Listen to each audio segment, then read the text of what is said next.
There were weeks where we had 1 million persons arriving within a week. This is Agnieszka Kozowicz, the founder and president of the board of the Polish Migration Forum, and she saw firsthand the beginning of Europe's largest refugee crisis since World War II. The scale of this phenomenon was itself a challenge because to find enough resources to address the situation and provide people with even basic information or a place to sleep or food or transport away from the border, everything was super challenging and it was beyond the capacity of anybody. As of August 2022, 6.3 million Ukrainian refugees have been recorded across Europe 5 months after Russia launched its invasion of Ukraine. 3.7 million have applied for protection in different European countries so far. This is an unprecedented number, 2.4 million more than the number of asylum seekers Europe saw at the height of the 2015 humanitarian crisis. But just as the number of refugees has changed, so have policies around receiving them and granting protection or asylum, at least when it comes to Ukrainian refugees. A quick example of that is the fact that Ukrainian refugees can choose what country they want to seek protection in, something that other refugees cannot do freely. See, since 2003, the EU technically required asylum seekers to apply for protection in the member state they first entered. This policy is widely known as the Dublin Agreement, or Dublin Regulation. But since March of this year, the EU activated the use of a new policy called the Temporary Protection Directive, or TPD, which on the surface seems to both provide greater protection for potential asylum seekers and better distributes the responsibility of asylum registrations across the EU. So what are the Dublin Regulation and the TPD? How do they compare to each other? And how do they affect refugees and asylum seekers? So the Dublin Agreement is a regulation that was adopted in 2003 by EU member states and a couple of other countries in the Schengen zone. And basically the idea behind it is to quickly assign responsibility for which country is responsible for processing an asylum seeker's asylum claim.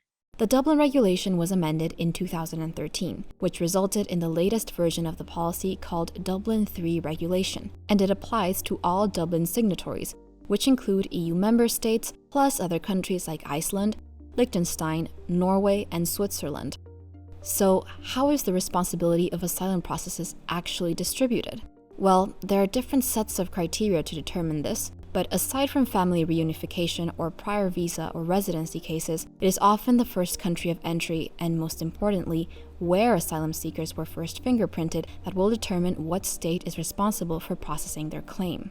Under Dublin, all asylum seekers over the age of 14 must have their fingerprints taken and put into a system called Eurodac, a biometric database set up to help implement the Dublin Regulation and establish member state responsibility. And so it is where this data is taken that some asylum seekers are forced to go back to, even if they move forward in their journey. But how the Dublin Regulation is supposed to work does not necessarily reflect on how it is actually implemented.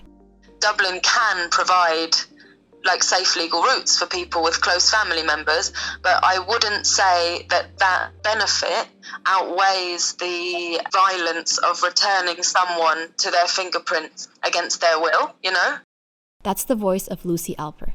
She works as a project coordinator and legal caseworker for Refugee Legal Support, or RLS, an organization based in Greece that provides free legal aid for refugees and asylum seekers. Dublin is bad because there's a responsibility often of European agencies that use a lot of violence, like police forces at borders in Europe where people are forcibly fingerprinted. I've heard so many stories of people arriving, having survived shipwrecks to Italy, semi-conscious, extremely traumatized and being forcibly fingerprinted. The traumatizing nature of this system is exemplified in the case of MSS versus Belgium and Greece. MSS escaped Afghanistan in 2008 after being targeted by the Taliban for his work as an interpreter for troops in Kabul. He first arrived in Greece and then traveled to Belgium, where he decided to request asylum.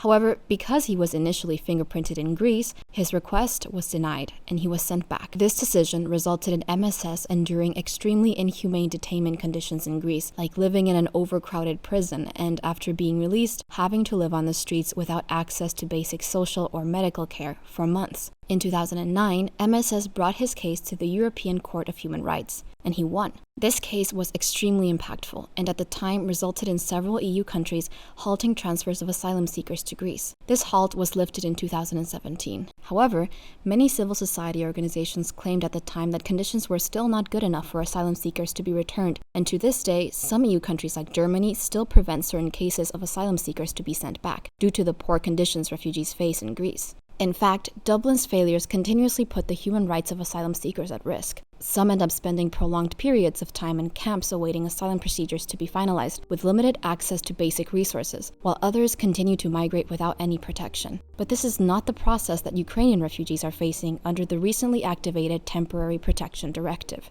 The Temporary Protection Directive is a policy instrument that was written in the 1990s in the wake of the Balkan Wars that was meant to give the EU a mechanism to make the processing of asylum claims easier at times when there were a large number of people entering the bloc to claim asylum. So instead of processing all of those asylum claims at once, it basically allows people to live in the bloc for a period of time, automatically giving them protection, and push the processing of asylum claims down the line further by a number of years so that asylum systems don't end up getting overwhelmed by like a large caseload all at once.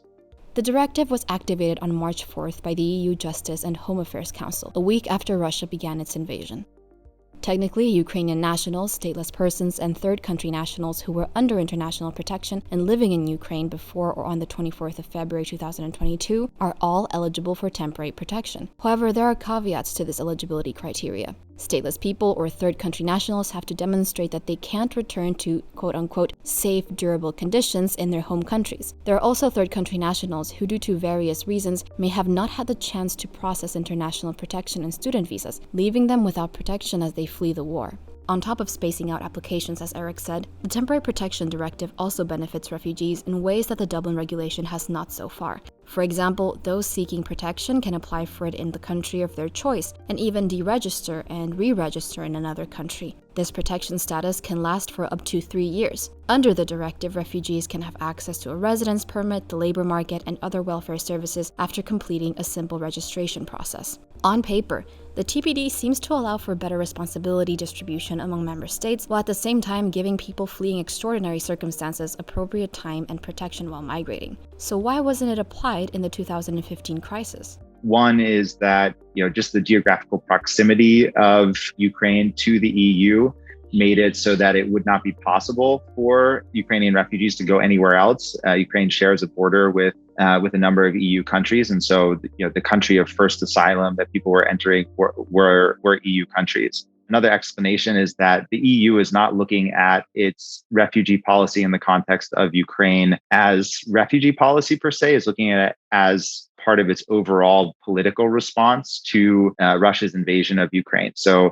its treatment of Ukrainian refugees is one part of a broader policy response that includes military support, that includes economic support, that includes humanitarian support, that includes sanctions against Russia, et cetera. And then the other explanation that people put forward is racism and xenophobia and Islamophobia. There's definitely, in the early days of the media coverage of Russia's invasion and the Ukrainian refugee crisis, you definitely saw a lot of this, where there were pundits on television and European politicians saying, these aren't like those other refugees. These are people who look like us Westerners. These are people with blonde hair and blue eyes leaving the country with their pets. Agnieszka agrees with the fact that there is a clear distinction in the response that Ukrainian people fleeing the war in 2022 have received compared to refugees from previous humanitarian crises and even current ones. However, she also points out a very important flaw that she has seen firsthand when it comes to the practical application of the TPD.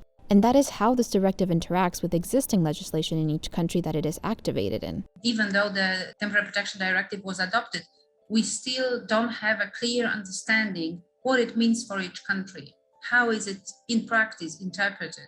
She tells us that one of her colleagues alongside a Ukrainian refugee were recently traveling by train when they were stopped on the Croatian-Hungarian border. Hungarian officials claimed that the Ukrainian passenger was considered an illegal migrant, despite the fact that the Temporary Protection Directive should also apply in Hungary. How states understand this concept within EU is not unified. And then having the rights in one country doesn't mean that you will have the same right in the other country. The legislation leaves a lot of space for maneuver or interpretation that sometimes is surprising. We had cases of families or situations where women with children would arrive to Poland, leave the children in Poland and go back for some important issue. And then she could not come back and her children are in Poland. And then like, what do you do? The Temporary Protection Directive has only been activated for a few months, and only time will show a clearer picture of its true benefits, pitfalls, and its overall effect on EU's migration and asylum seeker policies.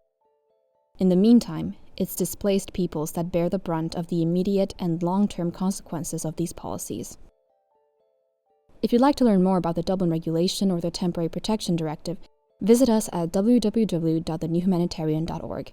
You can also take a look at the description box for links to all our social media accounts and sources, and the most recent articles we've published on these two topics and on issues regarding migration at large.